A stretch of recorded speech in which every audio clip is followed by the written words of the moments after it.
Fala, galerinha! E aí, tudo bem? Bom, o assunto de hoje é o intraempreendedorismo, né? O poder da ação. Mas antes da gente começar no assunto, vou pedir a vocês uma coisa. Curtam aí o vídeo e compartilhem com os conhecidos de vocês, que eu tenho certeza que esse tema aí é muito interessante para todo mundo, tá bom? Então vamos lá ao tema. O intraempreendedorismo, o que é? Né? Então, muitas pessoas já ouviram falar desse termo, mas eventualmente não sabem o que é. Tá? Na verdade, o intraempreendedor é um empreendedor interno, ou seja, é alguém que faz o empreendimento dentro dos limites de uma organização, na empresa que trabalha. Ele se torna um empreendedor, mas ele não vai abrir um novo negócio, e sim vai atuar dentro dos limites que a empresa tem, né? Dentro do seu limite ali de trabalho, dentro do seu escopo de trabalho, tá? E as organizações, elas precisam estar bem atentas com isso, principalmente os gestores, porque existem colaboradores que efetivamente se destacam por essa vontade de inovar, né, de fazer algo novo, algo diferente, maior dentro da companhia. E, obviamente, elas precisam incentivar essas pessoas que elas continuem empreendendo dentro desta própria empresa, tá? O Sebrae até disse que o intraempreendedorismo ele é um dos recursos mais importantes nas empresas que têm alta competitividade. Tá? Então, o intraempreendedor ele é um cara que não está limitado assim ao que diz a sua descrição de trabalho, né? Então, você é contratado para ser um analista e você só faz aquele seu trabalho ali de analisar as informações. Não, o intraempreendedor é aquele cara que quer ir além, que quer fazer um pouco mais e que traga efetivamente sucessos para a companhia, né? Coisas boas, novidades, novos produtos, novas maneiras de fazer os processos da companhia, enfim, que traga algum benefício para a companhia, tá? Então, esse tema de intraempreendedorismo, né, assim, muitas pessoas elas pensam que quando se fala de empreendedorismo, elas precisam abrir um novo negócio, abrir uma companhia, abrir uma empresa e vender para alguém. E na verdade você pode praticar o empreendedorismo de uma outra maneira, tá? E para ilustrar um pouco do que seria o intraempreendedorismo, eu vou contar para vocês uma história, né, que é sempre interessante a gente conhecer através dos exemplos, né? E essa história, ela começa, né, com um jovem que cerca aí de seus 13 ou 14 anos, para poder ajudar a família, ele teve que trabalhar. No início, esse jovem foi trabalhar numa empresa pequena, familiar, né, ajudando em atividades que eram de apoio ao negócio, então serviços de contínuo, de office boy, né, como vocês conhecem aí pelos nomes, né? E era um serviço eventualmente muito simples, né, de buscar documentações, receber faturas de clientes, ir a bancos, fazer depósitos, pagamentos, né, apoiar ali aquela estrutura familiar nessas atividades rotineiras, né? E por conta dessa experiência, esse jovem acabou conseguindo um emprego num banco. Nessa época, era um banco bem conhecido, que hoje já foi adquirido por outro banco e que também já foi adquirido novamente por outro banco. Então, já foram duas aquisições que transformaram esse banco num outro grande banco, né?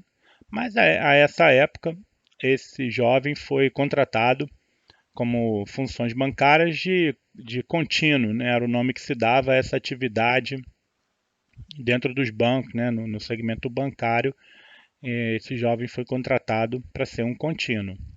E as atividades eram basicamente as mesmas, de pagar contas nas agências, levar correspondência entre os setores, buscar coisa, arrumar almoxarifado, ou seja, atividades bem simples, né? Só que nos tempos vagos, como ele não tinha uma mesa, ele ficava junto da mesa dos digitadores. E ali tinha um espaço, né, onde ele passava o tempo disponível cortando papel para que se usassem como papéis de anotação de lembrete, né? Ao invés de se comprar o papel lembrete, as impressões que eram feitas e que eram dadas como sobra, ele ficava ali cortando para fazer papel lembrete. Acontece que uma vez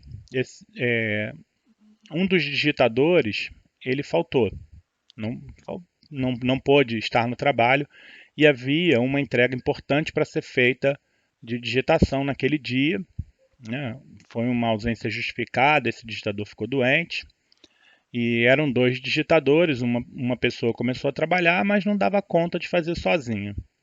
Percebendo a situação, né, e percebendo que ele podia ajudar, o jovem se dispôs a fazer o trabalho. Como ele já observava diariamente qual era o trabalho, era uma pessoa muito curiosa, perguntava muito sobre o que estava sendo feito. Sem nenhum treinamento, ele foi lá e fez a atividade, né? E com isso, os gestores, percebendo o seu talento, começaram a ajudá-lo nessas outras atividades e nas horas em que ele tinha disponibilidade, ele ia ajudando os digitadores. Passado algum tempo, esse banco precisou fazer uma reestruturação e parte dessas pessoas, incluindo o jovem, foi transferido para uma área, um núcleo, com o qual se faziam trabalhos de informática. Então se elaboravam planilhas, o que na época não era algo tão comum como hoje em dia para nós fazer uma planilha em Excel, né? E esse jovem foi transferido ainda nas suas funções de contínuo, mas certa vez ele recebeu um desafio de um dos analistas que estavam nesse departamento, que era fazer uma programação que permitisse a impressão da planilha, né? Para que essa planilha fosse impressa, mas apenas uma parte da planilha. Ele aceitou o desafio, teve que fazer uma leitura de um manual que certamente deveriam ter mais do que 500 páginas para conseguir fazer, e o desafio foi cumprido dentro do prazo que foi dado e estabelecido para ele, né, como parte do desafio, era um desafio importante. E ele fez cumpriu dentro dos critérios que tinham sido estabelecidos. Isso chamou a atenção do superintendente da área, que na época estava implantando um e-mail. Olha que coisa, né? Esse jovem passou por essa oportunidade de implantar um e-mail e o superintendente não sabia como lidar com aquilo, percebendo que o jovem era uma das pessoas muito curiosas e que gostava de lidar com essa tecnologia, acabou tornando ele o responsável por responder os e-mails, tá? Havia alguns assuntos com os quais ele não podia participar, obviamente, mas quem digitava ali a resposta do e-mail, o superintendente escrevia no papel e quem digitava ali a resposta era ele, né, nos horários em que o superintendente não estava usando o seu computador. E por se destacar também nessa área, acabou recebendo uma promoção e indo para outra área ser efetivamente um digitador, né, trabalhar com digitação de outros documentos, outras coisas. E depois ele progrediu na sua carreira, indo para a área de informática, tá? E hoje, né, esse jovem, ele trabalha como gerente de PMO, dá consultoria em gerenciamento de projetos e apoia organizações aí nos seus planejamentos. Então, eu acho que com essa história vocês vão saber bem o que é o empreendedorismo, ou seja, empreender dentro da própria companhia, buscar novas tecnologias, buscar novos processos, buscar novas maneiras de fazer as coisas.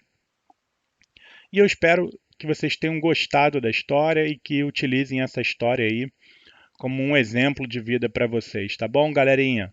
Valeu, um grande abraço e o vídeo de hoje fica por aqui. Curte, compartilha, manda para os seus amigos, tá bom? Um abraço!